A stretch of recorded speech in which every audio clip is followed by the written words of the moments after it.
1. Hey everybody, thank you for joining us for today's episode of Real Estate Disruptors. Today we have Franko and Chris Milan with Offer Now, more wholesalers killing it in the Phoenix market.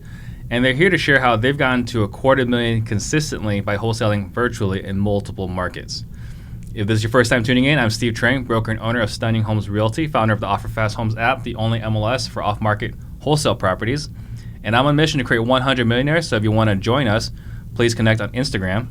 If you're excited for today's show, please give me a wave, give me a thumbs up, and as a friendly reminder, I don't charge a dime for this show. I don't make any money doing this. So here's all I ask is what it costs for you guys to listen to this show.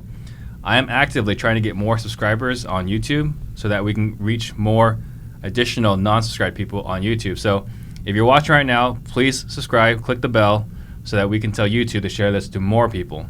In addition, if you have a friend that needs to listen to this episode, please tag them right now. That way we can all grow together. And this is a live show, so please post your questions for Frank and Chris to answer. You guys ready? Yeah. We're ready, man. Ready. All right. Ready whenever you're ready. So first question is, what got you guys into real estate?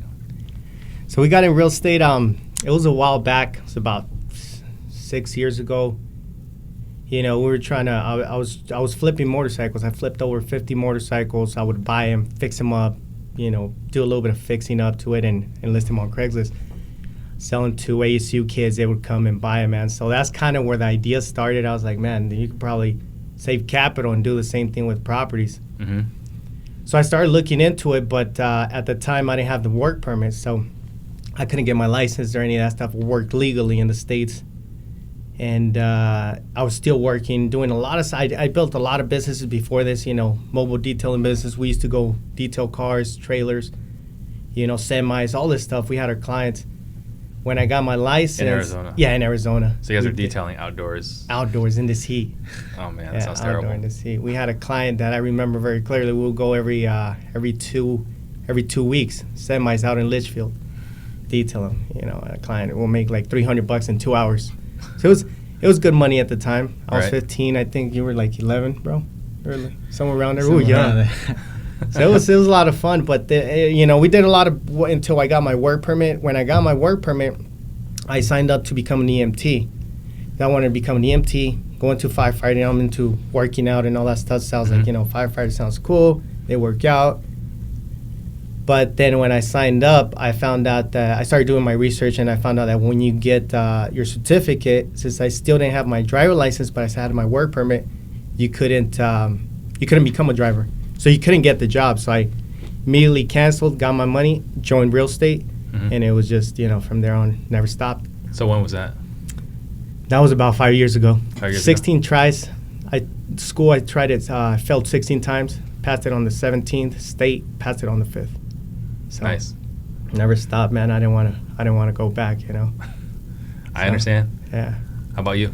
I got myself into real estate. My brother got me into real estate, and you know, I heard about other 18-year-olds killing it. So then he introduced me to that. And one night I was just sitting there thinking about it and what I was gonna do. And the next morning I just, you know, I didn't show up to the job anymore. I just quit and I just started cold calling. Yeah. And that's how he had mentioned to me about other people killing it my age, so that's when I decided I needed to get into it. I texted him one time. I was like, hey, bro, there's this kid, 18-year-old, making $2,000 a month. You know, to that time, it's a lot of money for a young kid. Mm-hmm. He started looking into it. I started doing my research while I needed to pay my bills. I lived on my own, so I was doing retail side. But the whole goal of getting my real estate license was for the investing side. So yeah. That's how he came across, and from there we just bounced ideas. We were, you know, trying to create something, and we just kept going at it. So how old were you? I was like about to turn 18. Yeah. Okay. And who was the inspiration when you were like, these 18-year-olds that are killing it? Hunter. It was Hunter. I texted him, hey, Hunter, man. There's this kid I saw on social media. He's doing a flip. He's 18 years old, and that's where he looked into it. And look where he's at now. Yeah. He's crushing it. He's crushing it. Smart guy. Shout out to Super sharp guy. Yeah. Okay, so you got in, you got licensed. Yeah. But you didn't really need to start wholesaling. I didn't. So what was the purpose of getting licensed? I thought you needed to get your license. Okay, so you thought you needed to get your license. You got your license, and you got in, and he's like, oh, I don't really need my license. Exactly. So I still need to pay my bills, of course. So that's why I was doing retail. I was doing sales. I still do them, but I have a team that it's all automated. I don't touch it. But that's what I thought. I was like, you need your license. You need that way you search properties on the MLS, because I thought that was where you needed to find the properties. But when we started digging into it, you don't need your license to flip and wholesale. But you're still licensed. I'm still licensed. So I'm asking this question. I mean, obviously I know you're licensed. We're licensed together at Stunning Homes. But there are a lot of people that are questioning whether they should get their license or not. So I think they just overthink it, because having a license, it still helps, but you have to disclose that you have a license. Right. Have to disclose, and it has to be in the contract. We had our contract reviewed by our attorney over probably 5 times, and it's you have to disclose it, have it in writing too. Right. That way you don't get into any legal issues. Absolutely. Yeah. Okay, so let's talk about that transition. So you decide you're going to start wholesaling, right? You weren't flipping houses. You were flipping motorcycles, and then you started wholesaling houses. Is that correct? We started flipping houses. So you started flipping houses. Yeah. Okay, so talk about that. We got our first flip, was a property out in South Phoenix. We acquired it for, how much was it? Like 65, I think. Yeah, something like that. 65. We got the property. It was me, Chris, my dad. We partnered up. We did all the fixing flip. That was our very first flip. But we were doing the work ourselves, to tell you the truth. We were bringing material. We were painting. We were there from 6 a.m. up to like 7 p.m. finishing tires. So we started looking into it. I was like, man, the whole goal before all the real estate it's always been freedom. We don't want to we want to create a team, a system where you don't have to work and then go and build other streams of revenue. So we saw that wasn't good. We still kept doing it because we were making $30,000, $40,000, sometimes $80,000 at times. But that's what we started. We started flipping, and he found his first wholesale deal. Okay, so how'd you find that? I was calling off of Craigslist to for sale by owners. Yeah, I was trial and error, asking the wrong questions. What would be some examples of wrong questions? What kind of roof type, your bill, like if it mattered, what else, like questions that the seller, didn't really matter, and it made me sound like, like, oh damn, this guy really know what he's talking about, and caused the seller to hang up on me. Yeah. Okay, so you found your first deal on Craigslist. Yeah. All right, so let's talk about that deal. So you find it on Craigslist. What did you do? So I found it on Craigslist. I remember he mentioned to me that was a hot area. It was in Maryville. The seller mentioned that to you. Yeah. That was nice Frank had told me, because I told him what are the hot areas so I can call. So I put the zip codes on Craigslist, and I was just calling those zip codes. Oh, smart. Yeah. So then I found that one, and I looked at the average home sales price was $120, and they were asking like 60, like 65, 75. So I called the homeowner, and I just tell him, he wanted to sell already, but I was trying to negotiate him down, and I set up the appointment to go get it, signed. But I had a review with him to check the comps, and it was a deal. And then we met up, we locked it up, and then we sold it to an investor. He helped me dispo it out, and we sold it for $17K and some change. Okay, so your first wholesale deal. Yeah. 17. Yeah. That's not bad. Not bad at all. He calls me up. He's like, hey, I found this deal. He sends me the address. I'm like, bro, hold up. Let's renegotiate that deal. So I call the guys, because it's a little bit high based on what other people are getting them for. So I was like, I'm going to try to, because the prices, it doesn't make, we still got to get it for a little bit lower. So we changed it up, and we got it for a little bit lower, and I called the guy, and I think he was asking for earnest, wasn't he? We did end up putting earnest. We did put earnest for that one. Yeah. And we just put it out. We sold it. I remember when we closed on it, I went to go get the money from the bank. I put it in a backpack. I thought $17,000 was a lot, just to get like in a chunk. He comes to the apartment. I'm like, bro, here's the money. I give him like straight cash, $100,000 like that. We're happy, because it was the first whole deal. I remember because I was looking through the window like, where's he at? He's not here yet. He pulls in, and I give him the money. So you're just giving him Benjamins? Yeah, Benjamin, exactly. But it was funny because I still remember taking it out of the backpack, because duffel bag. Hey, here's money, bro. Like, made our first deal. It was funny. It was a that's good a way to memory. celebrate. Yeah, definitely. Yeah, you're never going to forget that. Yeah, never going to forget that, man. That was our first deal. From there, we just, All right, so what are some of your early struggles in your business? Because you don't, some people hear these numbers, right? We put these under titles, and it sounds a little clickbaity, right? It sounds really attractive. and we do that on purpose to get the people in. But you can't just overnight do $250 a month. So Right. let's talk about some of your early struggles. Yeah, so our early struggles would probably be we were going in person to sign the contracts and, setting up appointments to look at all these deals consistently, and definitely having to do the day-in-to-day task. And, when you're out at the office, you're not calling, which you're not, talking to sellers, but that took up time of going in person and doing the appointments. So you guys, when you guys are running, not a solo operation, but basically you two. Yeah. Yeah. So you guys weren't able to cold call because you guys were going to appointments. Exactly. We were doing one thing, the other thing was frozen. Mhm. So that was the struggle right there. We're just like, man, when we were doing the fix and flips, you remember when we were doing the fix and flips? Yeah. We were frustrated because we were at the fix and flips and nobody was on the phones. We were calling these deals to try to look for deals. Sometimes we would take turns. Sometimes he would look and I would be at the fix and flip. Sometimes he would be at the fix and flip, bringing material and I would be looking out there. So Yeah. that was the struggles, just not having a team to be able to Right. acquire more. So trying to do everything yourself, you couldn't Yeah. give everything the attention it required. Yeah. Exactly. So what did you guys do to? We hired, our first hire was an acquisition. Like, we need somebody on the phone. That way we're still out there. Then we hired a second acquisition, and I was still doing dispo. We hired, I was still doing the dispo enough until we had 3 acquisitions. Mhm. And then that's where we let it go and hired a TC. Now we have a bunch of VAs, and Yeah. we have a whole team running it. Okay, so when was this transition? Like when you guys started wholesaling, how long did you guys start wholesaling from flipping? When was that transition? How long did we start wholesaling from flipping? How long ago was that? You guys made the transition, okay, we're going to start wholesaling more than flipping. That was, what was it, 2 years ago? Yeah. About 2 years ago. Okay, so you guys made that decision, and then you guys found that you guys were kind of losing time, Mhm. so you guys started hiring. How long did that take? Did you guys make that decision to hire? It didn't take us much. It was like probably 3 months because we saw the frustration like this, we got to hire. If we would go back, we would hire right away. But first you got to find out, you got to know each position before you hire someone and be able to tell them something, how to do the role. Right. Otherwise they won't understand. You'll be pivoting a lot, trying to change up things a lot. So you have to experience that to be able to tell them, and so you can believe it and they believe it too. You got to master it first before you can You got to delegate master it. it first. Yeah. Okay, so you guys started delegating, but you guys were still going to the appointments because you were talking about like that was one of your early frustrations, going to the appointments. Yeah. So when did that stop? When did you stop physically going to the appointments?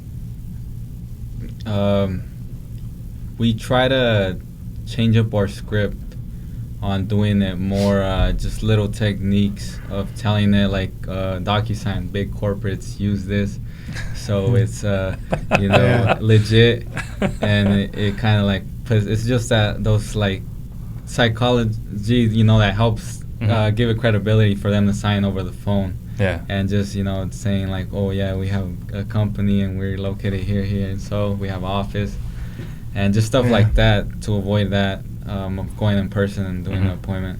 Right. Yeah. So how long ago did you guys expand to other market? Like when did you guys go to your second market? We were trying about a year and 2 months ago, year and 3 months, somewhere around there, and that's when we hired our mentor. And that's when, we were trying to do it backwards. Mm-hmm. We thought we needed an office, agents, et cetera, and that's when we hired our mentor Vargas, Mm-hmm. Rafael Vargas, and that's where we saw how it was, how to get it done. We believed it. We came back, applied, and we've been going at it since then. So 15 months ago, you guys decided to go virtual. Yeah. Okay, so what did your business look like before you guys decided to go virtual? It was just local. It was me, Chris, Naomi, Brian. They were acquisition. I was still dispoing properties out. And we're still letting them go to the appointments, but sometimes they were not confident enough. Mhm. And it comes back to training because you got to train your guys how to run comps and and sales as well. So Yeah. sales is very important. The script, following the script. And we switch up their mindset as far as guys, we focus on properties I tell the guys, this is exactly what I tell the guys. They're just little boxes. We're focusing on areas where they're all the same. They're not custom homes. So don't be scared of shooting an offer in person, over the phone. Don't be scared of locking it up over the phone. At the end of the day, they're just boxes. That's why we have a contingency in the contract. If the property's not what they said, we back out. Yeah. So it sounds big because it's the biggest someone's gonna buy. So, Right. but you got to switch up their mindset, make them believe, and so you can lock it up over the phone. Yeah. Well, so I stopped by your guys' office Yeah. when you guys are doing sales training. So when you talk about sales training, you're not like, you're not just throwing it out there. Like, you guys are doing it. Like, how committed are you guys to your sales training? Every single day. Yeah. Yeah. Yeah, Monday through Friday, every morning before they hit the phones. Yeah. Just mindset, because it's all mindset. Like going over the same thing repetitive. And something I tell the guys, what do the Lakers do before playing a game? They warm up. They just don't go in there and just start playing ball. It's no different. Lakers. Yeah. Suns. The Suns. They're not doing that good. I guess they're not. Yeah, I guess they're not doing that good. So. Okay, that's fair. So, obviously, we have a lot of peers in our market, right? We got our friends, competition in Phoenix. How are you guys different than all our friends? Yeah, I think the reason we're different is because we try to we make offers on homes at the offer where we're able to close on it, just in case, for any type of reason the seller needs to move out, title's clear and they need to move out 2 weeks or a week before. So we make offers where we know we're going to close on them. And, Frank, just yesterday we sent wires out to about 4 properties we closed on. Yeah. So, we make offers that, we want to provide a smooth and simple process for the home seller to know that they're getting taken care of and we're going to close on these properties at all causes, to solve their solution, because at the end of the day, that's what we are. We're trying to provide a worry-free solution to them and not just lock up something and, not be able to close on it and definitely just, get bad reviews. Yeah. That's sorry to interrupt, but that's something that a lot of guys don't understand in this industry. This is customer service. You listen to Jeff Bezos, he focuses on customer service. Jeff Bezos. Oh, Jeff Bezos. I have our friend Josh too, Josh Snow. He tells, I'll go on and beyond to satisfy my customer, because if they start giving you bad reviews, you're not going to go far. So you got to see it. A lot of people see it as a get rich quick scheme. It's not like that. You got to see it as long term. You're building a company, because eventually there's a lot of companies coming up, and you got to be different. So you got, ever since day one, our name's been meant to be different. Offer Now. We came up with that name 15 months ago, somewhere around there. Ever since that day, it was like, we can't be like local, like investments, acquisitions, or some name like that. We got to think outside the box. Yeah. I like that. Offer Now. It's fair. Sounds very much like Offer Fast. Thank you. So we got a $1 billion company. I'm telling you. We're both $1 billion companies. Exactly. So one of the other things I noticed in your office when you guys are talking, about some of the situations, and you're talking about how you're servicing the homeowner. So one of the things that stuck out was like you guys are paying for moving, you guys are giving them money before close. Like, talk about some of the things that you guys are offering to separate your offer from some of the other offers. We do the Offer Now experience. My brother put it together, Offer Now experience. We offer 2 movers, a truck, provide them, there's a lot of elder people that don't have the time, the energy to move. So we provide that, and our transaction coordinator helps them find apartments too, gives them the option. Hey, we found this place, it fits your criteria, and it sees if it works for them. If we need to make a payment, that first payment for them, we make it. We help them move to get this deal closed successfully. Yeah. Because we're all busy, we go to work. Last thing we want to do is come home and start moving and dealing with all that stuff. So that's why our company is very valuable, and we provide that service, that smooth transaction, where you don't have to have people going in and out, dealing with repairs, renegotiating, all that stuff that's involved. So that's what we're going to offer. That's what it's going to be. All right. So just a quick tangent. So right now you guys we're talking about a lot of wholesaling, and again, you guys are licensed. Are you turning these into listing opportunities at all? We are. We're working. We already have our system in place. We work, but now that we keep it, because it's one step at a time. You got to work strategically. Can't just jump into everything. But yes, we're listing these properties. All right, and again, that's an emphasis for some of you guys that are debating whether they get licensed or not. It's just a lost opportunity. Exactly. If you're not licensed, you can't offer that other solution. Are you guys flipping at all? We're getting back into it. We're working on structuring again, and that's now we're missing out on the flips. Yeah. But we're focusing on the right zip codes that make sense. Any 6-figure checks. Yeah. So. Okay. And what does your organization look like today? We have about 20 cold callers. We have 4 acquisitions, 1 disposition, and another guy that JV specialist, but he also helps out the disposition side, and also our TC, and she's transitioning to our branch manager that handles all the operations. Mm-hmm. And we have about 4 or 5 VAs that help with the marketing, displaying the properties. Yeah. And I think that's it. So the 20 cold callers, Mm-hmm. where are they? They're virtually. They're about 10 of them are in the Philippines, and the other 10 are in Mexico. Okay. Yeah. Any reason why you guys split them up 50-50? We actually started with the Philippines once, and they've always been trained to bring distressed leads. So we decided to keep them because, they brought in a lot of great deals to the acquisitions team Mm-hmm. by the KPIs that we track. Yeah. So that's why we decided to keep them, because they're quality. But Yeah. it did take some time to find those right ones. So what do you guys pay your VAs? Or your cold calling VAs? The cold calling VAs, they're the Philippines ones are they're about like $5-6 an hour, Mm-hmm. and then the Mexico ones are about like I want to say 8-7. They're a little pricier. He charges a little bit more. Well, yeah. Our people charge us a little bit more. You get Yeah. the Mexican special. But they're really trained though. They're really Yeah. trained. Their English is good. They're solid. I mean, we can go to Upwork and find people that charge like $3, $4, but you don't want to go with that. You don't want to do that. You got to pay for talent. Yeah. You got to pay for talent. Yeah. Exactly. Okay.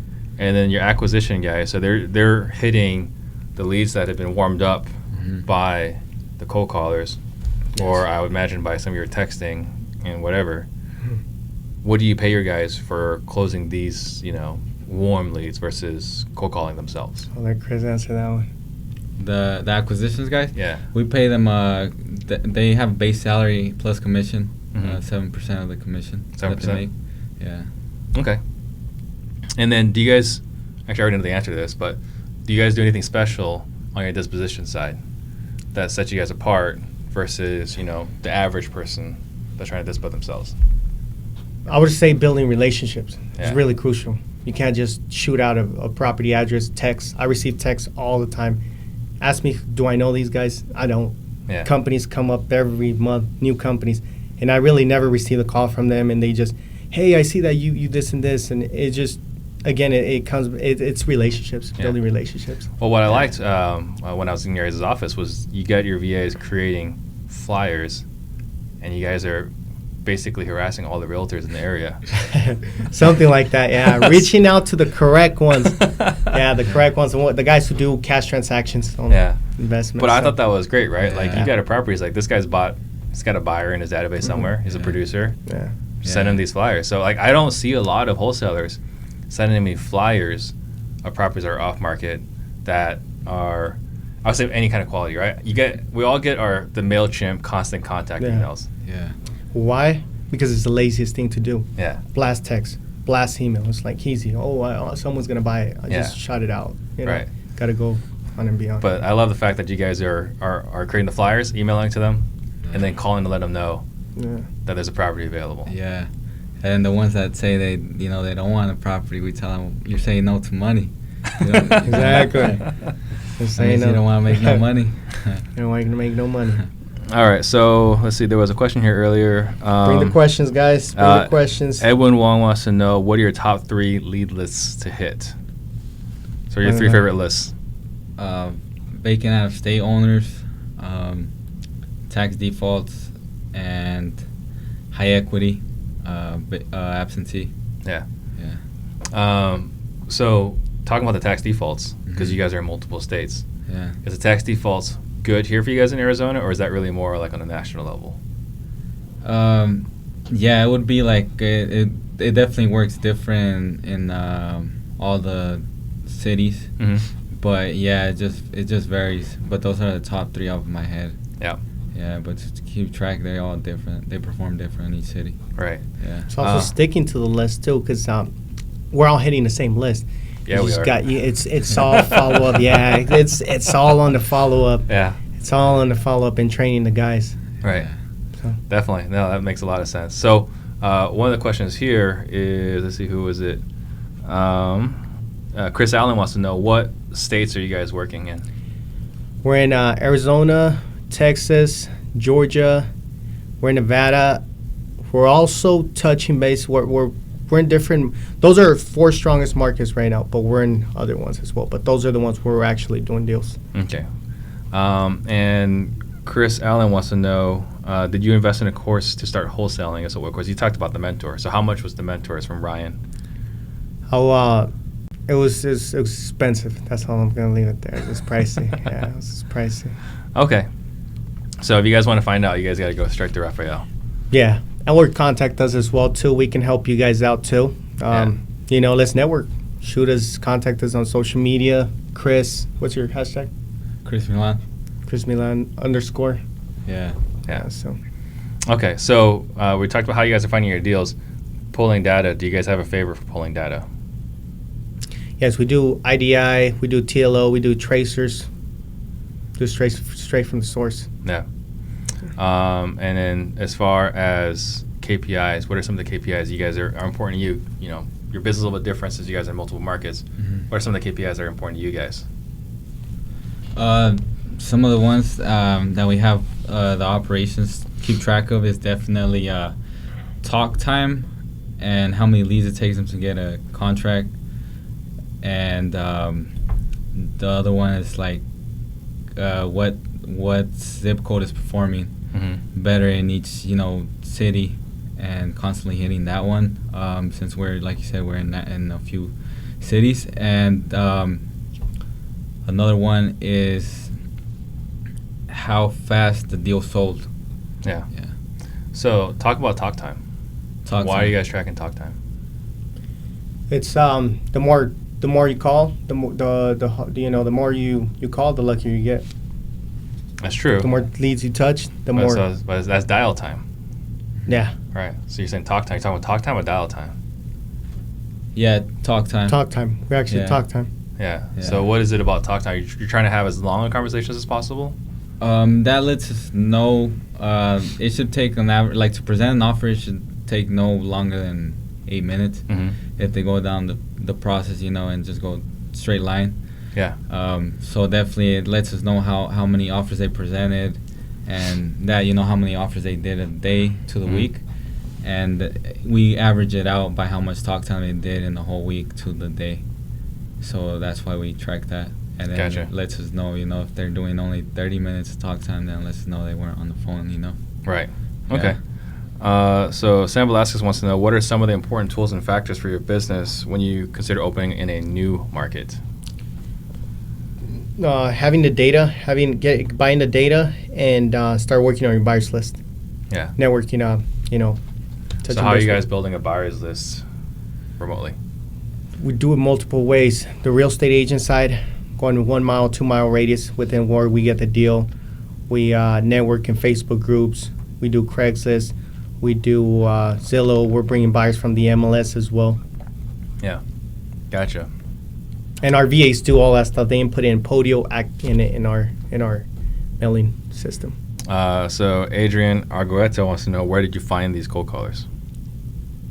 We found them. I know where my brother found them. Yeah, we hired them off of. So there's different companies out there, but some of them just started off of Upwork, and they just use referrals for the ones that are performing. And then there was the one in the Philippines that get managed by a lady that's like familiar with, like, she actually keeps track of all that. Their how the questions they're asking on the phone, so listening to their conversations and making sure the leads are qualified. So she actually helped me hire the Philippines ones, and then the ones in Mexico were actually they reached out to us, and we were we liked what we seen, so we hired them, and they had the call center in place. Gotcha. Yeah. And then so there was a question here. Ricky Morgan wants to know, how do you accurately calculate your offer virtually if you're not seeing the houses?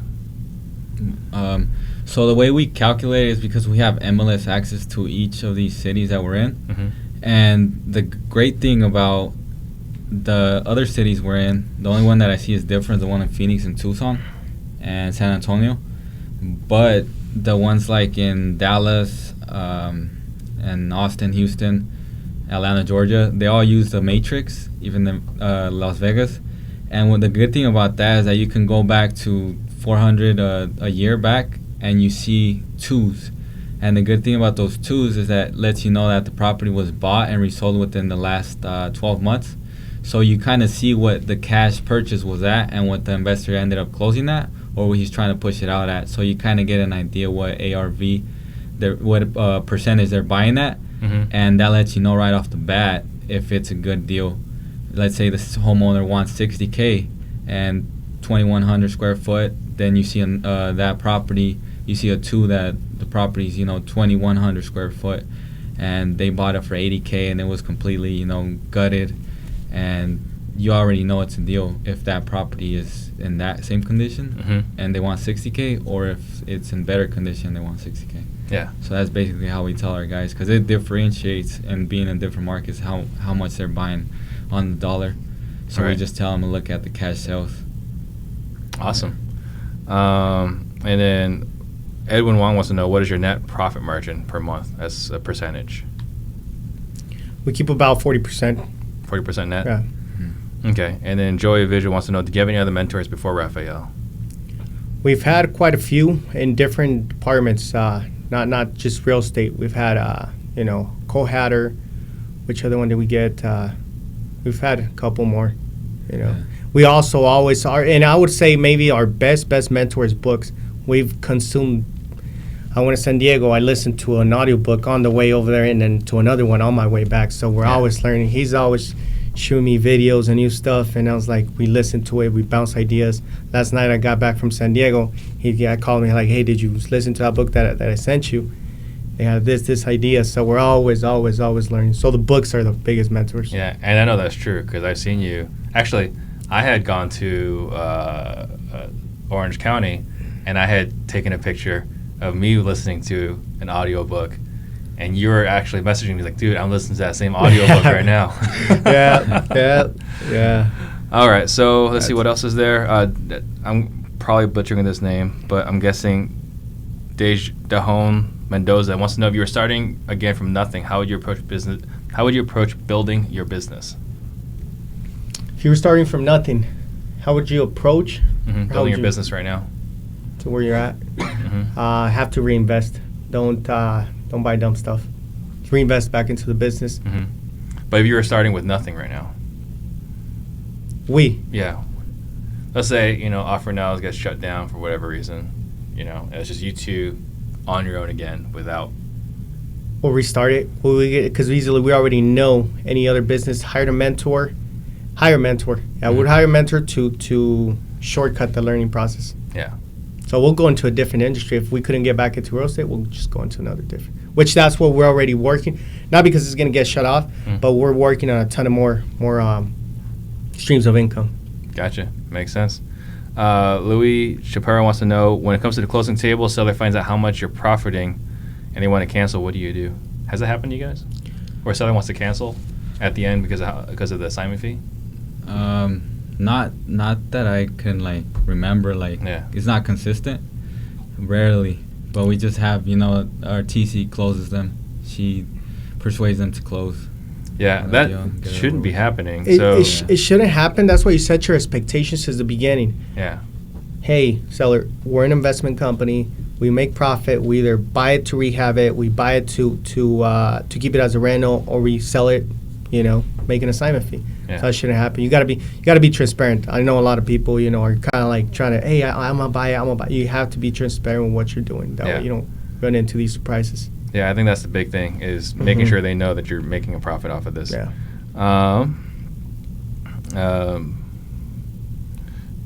So I'll go back to some of these other questions. Because at the end of the day, it's not. I mean, you're a business. You're in here to make money. So I don't know why. You gotta be upfront. I don't know why you're scared of saying it. Corey Lewis wants to know, you guys listen to any other wholesale podcasts besides Disruptors, obviously? Real estate Disruptors. Okay, so we talked about what markets you guys are in. So monthly marketing, how much are you guys spending a month in marketing? So we use including data and skip tracing and all that other stuff. Around 40 grand. 40 grand? Yeah. Okay. And what are you guys spending total, like overhead for everything? Close to 100,000. 100,000? Mm-hmm. Close to it. Man, Close to it. that's a lot of money. Yeah. You gotta play. You gotta go big to play the game. Yeah, for sure you got to pay to play, right? Yeah. I think that was the lotto's. Was it the pick? You can't win if you don't play. Yeah. Exactly, man. So what are some of the most valuable resources? Like things that people need to go check out, they need to learn about, tools, whatever. I would say, what do you say? I would say data. You have to, data's more is key. Yeah. That's the thing you need. Everything else you can learn it. You can watch YouTube channel. I mean, yeah, you just learn. Data's the thing you need to be able to get these deals. Yeah. So is there any particular data source that you guys prefer? I mean, we already talked about skip tracing data, but as far as like lists or whatever, is there a particular list source you guys like? There's a lot of different ones, but then it comes back to you analyzing the market you're in, and you want to become profitable right away. So you want to definitely get all the zip codes in that county or city you're going into, and study that zip code. Obviously, starting off, you don't want to go into the hyper competitive zip codes because you'll get burned out, especially if you're a newbie and you're not really good on the phone. So you want to check the sweet spot, depending, where days on the market, but it's still stuff selling. You don't want to go where stuff is selling right off, the shelf, and there's like little to no listings. Yeah. So you definitely want to check the zip codes and break it down, and then get all your high equity list off of those zip codes. You don't want to spray and spray. You got to be strategical. Yeah. Okay. And then Jeff Under wants to know how many leads do you need to close on one deal? And before we answer that, how do you guys define a lead? Lead is somebody that wants to sell their property at a price where we're able to sell it to an investor. So someone that's raised their hand, says, yes, I'm willing to sell my house at a discounted price. Yeah. Correct. That's a lead. Yeah. Okay. All right. So how many of those do you need to close a deal? Probably, like those are more qualified, so I would say probably around 20 to 30. 20 to 30 of those you need to close one? Yeah, because if it's like the ones that, that's too much. I would say, for the ones that aren't qualified, that just leads coming in, I would say probably like 40 to 50. It variates. But yeah, it'd probably be less. I'd have to my operations would give you that answer for sure. Okay. Yeah. And then how many houses are you guys wholesaling a month right now? This is all from Jeff Underwood. We're close to the 20. We're acquiring 24. In a perfect world, we would sell all 24 to 20 that we acquire. Get under contract. We have some that have liens. There's one that we put a memorandum 4 years ago. So, but about close to 20. Yeah. But yeah, we always like those get us, the ones where they have liens, there's good spreads, and you're like, man, there's one we have right now, 40K, that it's going in, we have to wait on it. Yeah. Yeah. So 20 properties a month. And what are you guys' average assignment fee? What's your targeted assignment fee? Target, we tell the guys 16K, but the thing that does help us as well too, we're able to get a lot of, it comes back to training the guys. Our profits are a little bit higher. We're close to 20s, 30s. Yeah. So 20 plus. Yeah, 20s. But our average, I tell the guys, hey, this is what you need to sell it for 16, Gotcha. Yeah, so. Okay, so Jonathan Tennyson wants to know, do you guys have boots on the ground in every city that you're in? Yeah. We do. Yeah, not guys. We network with guys, so we do have boots on the ground. Yeah. So we have agents that we work with. So there's a realtor in every market that you guys are in. Yeah. Okay. Shout out to Nixon. Mauricio, Dallas, Texas. Yeah. Mauricio, I don't really understand your question, so if you could just please rewrite that. And then Corey Lewis wants to know, what would you guys do if the market, or how long do you think before the market turns? I would say probably 18 months. 19 months? 18, 19 months. That's what we got. Yeah. We still got a lot of time. Plenty of time. Yeah, plenty of time to make a lot of sales. So. And then Tyree West wants to know, what are you going to do if the market downturns? We'll capitalize. We'll capitalize on buying assets that are in the locations that make sense, and we get private money to take down these properties, and especially in the right areas, definitely. So I would say land is definitely, and like commercial buildings. Yeah. Businesses as well. There'll be a lot of opportunity. Oh yeah, for sure. Yeah. And then Clippy Remo wants to know, where do you guys get your vacant list from? One of them is app.reww, Ken Clothier. Mm-hmm. And then also there's a lead stacker that you can upload your list, and it verifies it through the U.S. Post Office that it's been verified vacant. Mm-hmm. So you can stack your list, your tax defaults, pre-foreclosure list, and you look at all the ones. You guys like the RWW list? It works, yeah. It works. Does it? It works for us. Yeah, we used it. And we was like, man, this You guys we all were on the not- follow-up. It could be all on the follow. You're 100% right. We did it. We didn't like it. Her music sounds good. Asks, should a wholesaler have a target number for their assignment fee? They should. Yeah, I think they should. That way you know what you need to acquire for and sell it for. Otherwise, you're just getting anything, and that's where you start pissing. Don't piss off sellers for us, guys. Don't piss off sellers for us. Yeah. Because when we call them, then they say that so-and-so offered so much. Yeah, they have a target goal. Definitely, we have one guy, Brian Lopez. He's always going over and trying to call him the whale hunter, because he's always getting the big spreads. Yeah. Yeah, he's always motivated to get the big spreads. Who, Brian? Yeah. That's our guy. That's our key guy right there. Yeah. Key player. Yeah. Young guy, too. And I'll add to this, you should definitely have a target. I mean, for us, it's 15. And the thing is, like, our target is 15, but after we tie it up, we can't move it, or we're only going to make $3K, then we only make $3K. Yeah. The target is 15. It's not that we won't close. If it's less than 15, we'll still close. Or either we'll assign it for less, we're only making $3K, or sometimes we'll just take it down ourselves because we made a commitment to the seller. Definitely. Exactly. Reputation is key. Absolutely. Yeah. How long does it take for Anthony Garcia wants to know, how long does it take for your acquisition team to run comps and lock up the deal?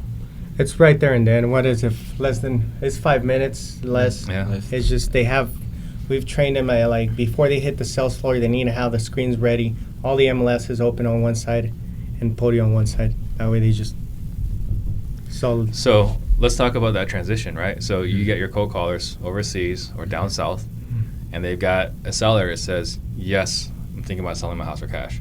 I got to transition to the acquisition team. What does that process look like? So it gets put into a web form on Podio, and then definitely has marked as warm, hot lead, depending on how much they want and if they want to get called.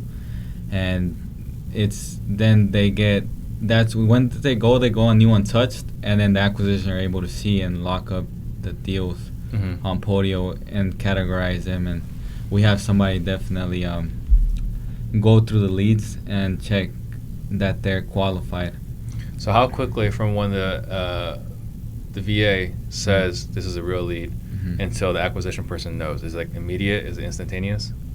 Well, they're constantly getting leads, but definitely, they're getting fed the hottest ones and getting tasked on those just in case they need to be called. But yeah, it can be instantaneous if they need a call or something, because we have properties where the owner is under contract and they're not closing, so they decide to definitely go another route. It depends what time the lead comes into, and the guys, let's say, comes in at the end of the day. It'll be the following day, or if they're on a computer, sometimes they prepare their leads the day before. Most of the time, they prepare them the day before, and they come in and know which ones to call right away. Gotcha. And then, so we talked a lot about the list. We talked about the skip tracing. So let's talk about the preferred method of communication. So, I mean, obviously, cold calling is really hot right now. Texting's pretty popular. RVM is pretty popular. What are you guys doing? What's most effective for you guys? It's always going to be cold calling. It's never going to be. That's why you can't never, how do you say, robotize or whatever the word is. This industry, there's always has to be someone talking to someone on the other line. Yeah. People have emotions. They have attachments to these houses. There's always constantly that you're going to have to. They're going to need help. Yeah. Yeah. So to some extent. So cold calling is still your guys' number one. Yeah. So the 20 cold callers, cold calling all the time versus lead Sherpa or whatever. Correct. Yeah. Okay. And then Miguel Degodillo wants to know how many leads are you guys generating on a daily basis? Daily basis, it's different every day, but I would say it could go 60 up to 100. Wow, that's a lot. Yeah, it just depends, how many RVMs and SMS we're sending. Yeah. Yeah. Okay. And then what is your guys' why? What is your motivation? What's pushing you? Because you guys can stop right now. You guys in 4 markets. You guys can stop. Why go to the 6th market? Why go to the 8th market? Yeah. True. It's freedom. At the end of the day, it's freedom. Mm-hmm. And helping those around you, family, freedom and family. Yeah. Freedom and family, and as you start growing, you start thinking more. It's like, okay, well, you know what? On my team, I want him to make $10,000 a month every month. Mm-hmm. Because you see them working hard, and it's our team, freedom, family. Gotcha. Anything else you want to add to that? Yeah, you pretty much said it. Yeah. Stop pissing off our sellers. And what is your guys' biggest struggle right now? Time. We need more time to be able to finish more in the day. Yeah. Finish more audiobooks. Look into research more businesses. It's time, to tell the truth. Have you guys done anything about that? Have you guys done any training for that? For time? Yeah, time management, that kind of stuff. Because It's just there's not enough time in the day to finish like all these stuff. Last night I'm not even lying. I got back from San Diego. I was 30 minutes away from finishing the book, the book I was telling you, Expert Secrets. So I put my headphones and I started listening. I fell asleep, but because I wanted to finish it. Yeah. So on 2.5 speed. 2.0 speed. Yeah. Yeah, he taught me about that. I was like, no, this is too fast, bro. This is too fast. And the more you listen to it, the more you grasp on it. Yeah. Yeah. Yeah, no, definitely. You got to listen to double speed at least. You got to. What is I'll ask both of you guys each. What is your superpower? I'll start with you. I don't overanalyze it. I just get to it and figure it out later. So you just need to tell me that, like wholesaling, you just need to tell me that I need to get a seller under contract where we're able to sell it to an investor and he still makes money. Mm-hmm. And I just didn't overanalyze it and just started calling. Just start doing it. Yeah. Action taking. Yeah. Okay. How about you? Vision and being genuine, charismatic, networking, connecting with people. So that's very key too. Got it. And guys, again, this is a live show, so if you guys have questions, be sure to answer it. Bring your questions, guys. Hit us up on social media too. Official Franko Milan with the K, and Chris Milan __. Yeah, you changed your name. I was trying to tag you this How to go official, I couldn't find millennial entrepreneur. Millennial entrepreneur. He's like, bro, that name's whack. You need to change it. I was like, I've been an entrepreneur. I'm not only we've always been looking into multiple business and all that stuff. Yeah. All right. So what's the greatest lesson that you've learned? Having a team, not jumping into the shiny syndrome object, not because I see, I see this person making this much, I'm going to go invest $10,000, because that's exactly what I did. When he did it too, I invested $8,000 into postcards when I started. He did what? He made how much? How did he do it? All right, let's go do it. Exactly. Yeah. I invested $8,000 postcards, like when I very first year in wholesaling. Yeah. All the calls started coming in. Uh-huh. I started seeing the phone ring. I got overwhelmed. I was like, not answering. I didn't get a single deal. He did the same thing. Yeah. We do the same thing. So having a team. So where I'm trying to go, having a team before you do that stuff. Being patient. Yeah. That's a lot coming from you. Yeah. All right. How about you? The most valuable lesson. Mm-hmm. I would have to say, scaling up and having the processes and SOPs to be able to handle the growth, and having the right key people in place, so then you can add more marketing and definitely keep expanding. So going on SOPs, who's in charge of the SOPs in your operation? Yeah. You want to elaborate what SOP is? Yeah, standard operating procedures. Yeah.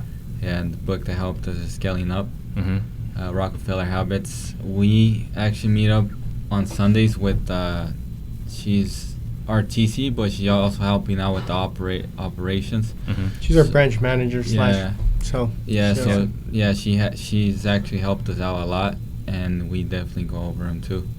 Okay, but is she the one that's creating them? You're creating them? Who's making it? We all talk about it, and then she puts it into place. Yeah. Mhm. We like, hey, we need this, because this even, you need to have those procedures from the time, the questions you ask the people you interview Mhm. until how you fire them. You know, you need to have all that stuff to not spend a lot of time into that and trying to figure it out. That way, it's just this how Right. it is. Okay. Constantly what's next? reinventing the wheel. Yeah, exactly. Yeah. Okay. Let's see what some of the other questions we got. We got a lot more questions now. Okay, so how's the Tucson market for you guys as far as wholesaling? That's from Louis Shapiro. It's pretty good. Yeah, Yeah. we've sold, what was it, the multi-units out there? Yeah, we've gotten. It's definitely good. Definitely. It's another, it has the right population. You just got to be hitting the right areas. Yeah. Yeah, it's definitely good. Daniel Perito, another stunning agent. Okay. He wants to know, do you guys close that condo you guys got for 40 with a 200 ARV? It's, We're in the process right we're in now. the process. We're getting an activity. Yeah? Yeah. Oh, I hope you guys get activity. There should be no price that you Yeah. guys can't. Yeah, I think he was. Yeah, he was there when our acquisition was locking Locking it it up. up. Yeah. They assigned, tell you the truth, they assigned some this week, and I just got back in town yesterday, so I need to check what we assigned and all that stuff, so Yeah. it might already be assigned. Yep. That's a big one. Yeah. How much trust do you give the person that determines your MAOs? How much trust? Are you giving the person that determines your maximum allowable offer? You have to trust them. You have to detach, otherwise you're always attached to the business. Mm-hmm. You have to train them, tell them where they need to get it at, and be able to be hands off. Otherwise, you're always going to be attached to it, and you're Mhm. never going to grow and go see what else is out there. Okay, guys, we need a little tweaking, pivoting here on this side so we can just ramp it up. So you have to. So we give them all the trust. The Yeah, guys, they know if we give them all the trust. You want to create leaders in the organization, not minions. 100%. Yeah. Yeah, operation full of leaders. Yeah. If they mess up, it's actually I feel at fault because we didn't train them enough. So Right. if this guy, he locked them up too high, it's not their fault. It's my fault because we didn't train them. It was a enough. training issue. Yeah. First time's a training issue. Yeah. Third time, it's a hiring issue. Exactly. So what dialing system are you guys using for cold calling? That's from Edwin Wong. Phone burner and Zenko. You guys like Zenko? Yeah. It's pretty good. It gets the job done. Yeah. Yeah. We've gone back and forth. Yeah. Which one you like best? We've gone back to Mojo. Mojo. Yeah, we didn't. It's not that we love Mojo. It's just that's the one where it's easier for guys to do follow up, and Yeah. follow up is king. Yeah, yeah. Oh yeah. Phone call, it takes a little bit to learn. Phone burner is but, the same way. Yeah. Yeah. So Alex Jacobs wants to know how many RVMs and SMS are you sending monthly? We're spending probably around, I want to say about 10, 15 grand together, RVM and SMS. Okay. Do you know how many RVMs and SMS that turns out to? Not from the top of my head. It just, yeah. Okay. What are you guys using for SMS? What are you guys using for RVM? We have a system in-house that we use. Gotcha. Yeah. Charles Moon wants to know, can you talk about the culture in your office and how you keep your people motivated to produce and stay? In culture, you have to have your core values. Goes back to learning the scaling up and something we learned from our mentor too, but it goes core values, those are very key. And what was the question again? How do you keep them motivated to produce and stay? Commission, hitting the target goals, incentives, quarterly goals, quarterly incentives as well. So they get bonuses if they hit those quarterly incentives? Yeah, we flew out Brian to Miami, paid for his boot camp, Grant Cardone boot camp, flew him out there, everything paid. So he hit the goals. He surpassed the goals. So we flew him out there. Awesome. Ready for a pop quiz? Yeah. What are your core values? Core values. Want to elaborate Hey, on why are you that? looking at him? Pop quiz for you. Integrity, respect, which is his other one? What's called servanthood. leadership. Yeah. That's right. Yep. All right. And we added more to this thing. Yeah, Yeah, our branch manager, she added more to it. I'm telling you, we're being really hands off now, and they're running it now. They're running it. Yeah, just come check it out too. If you guys want to learn our core values, come check it out. We'll talk about it. Last time he came, it's it's different. cool. Yeah, it's awesome. You guys have it set up. It's displayed. Everyone can see it when you walk in. Yeah.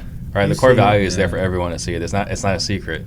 Yeah. So I like that a lot. Just gotta be careful with your neighbor.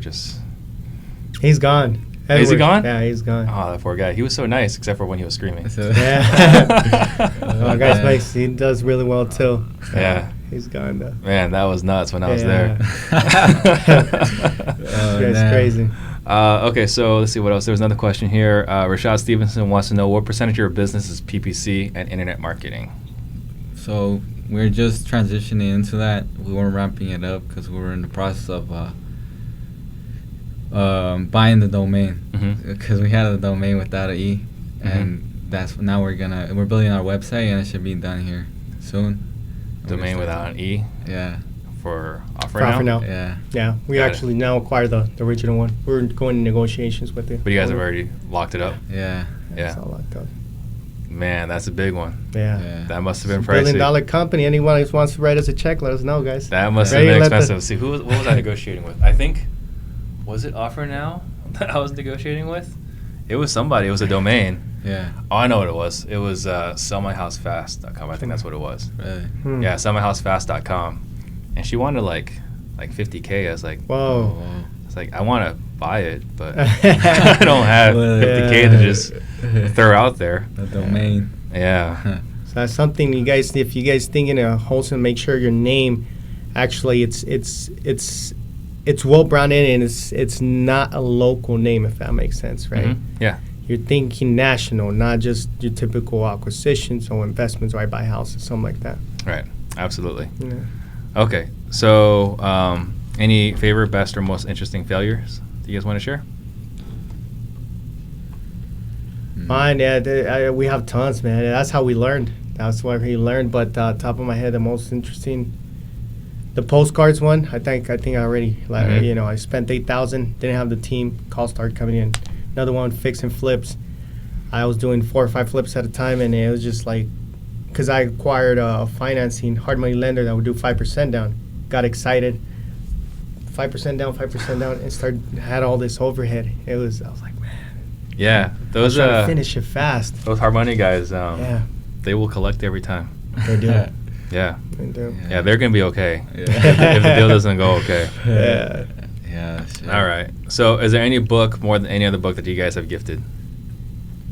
How to win friends and influence people and think and grow rich. Yep. And MJ DeMarco, cracking the code of millionaire, becoming a millionaire, something like that. That's where the name Offer Now came up, and it's just like he paints it very clear. If you open up a restaurant, you're only going to get local money. If you work on a business that you can do national, you're going to get national money. You're gonna get rich. Right. So that really expanded your mind.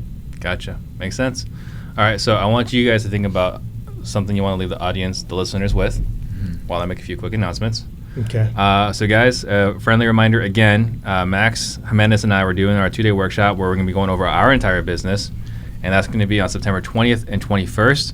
We're limiting access to a select group of people, so to see if you qualify to come to our workshop in Phoenix, please go to disruptors.com.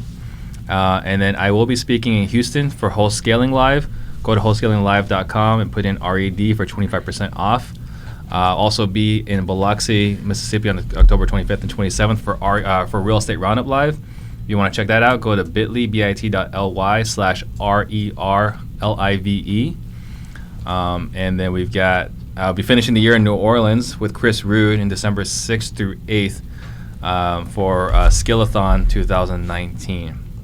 And next week we've got Dominic Felix flying in from Jacksonville, Florida, and the legendary Sean Terry. He couldn't make it last week, so we moved him to Thursday next week. So with that being said, last thoughts, starting with you. Think big, and then try to plug yourself from the business as soon as possible so you can think of other sources of income. And I think that's about it. Yeah. So definitely, this is not a get rich quick scheme. You definitely got to put in the work, and you got to not just go in thinking, I'm just trying to make a check. You got to provide a solution to the seller in order for him to want to do business with you. Because if you go in with you're trying to get money just to go blow it, you got to come in that you're providing a service to the seller and able to get your first deal. If not, you're just going to be, running around. Stop getting on the ground too much. What's that? Stop getting on the ground too much. Oh. And think of running your business. Yeah, running the business. Yeah, no, I like that a lot, right? Put in the homeowner first. Yeah. All right. So if someone wants to get a hold of you, how do they do that? Instagram at Chris Milan.